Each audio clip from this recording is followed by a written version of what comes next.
How high do you score in this spoiled pet test?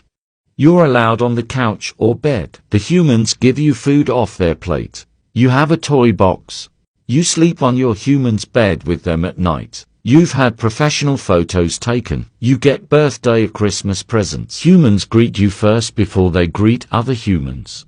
You go on vacation, a holiday with the humans. You have your own social media. You have clothes, accessories.